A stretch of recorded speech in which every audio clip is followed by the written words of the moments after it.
Gülsüm xanım, bəs klassik süd məhsulları ilə bağlı əsas problem nədən ibarətdir? Xüsusilə heyvani məhsulların tərkibində bilirsiniz ki, laktoza səviyyəsi yüksəkdir və laktozanın, yəni heyvan südlərinin parçalanması zamanı, əsas da inək südünün parçalanması zamanı yaranan laktoza orqanizmdə bağırsaq keçiriciliyini poza bilir, bağırsaqda iltihab yarada bilir. Amma bu hər insana aid deyil. Əslində nə baş verir? Orqanizm 2 yaşa qədər uşaqların orqanizmi süd məhsullarında həmin o laktozanı parçalayan laktaza fermentidir. Hansı ki, bağırsaqların divarında sintez olunur həmin o laktaza fermenti. Həmin ferment maksimal pik səviyyədə olur.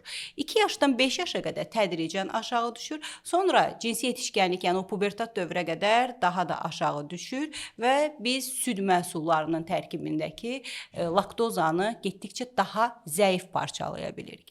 Burada da o emmə sürətinə genetika ciddi rol oynayır və biz bunu qan təhlillərində artıq yoxlaya bilirik.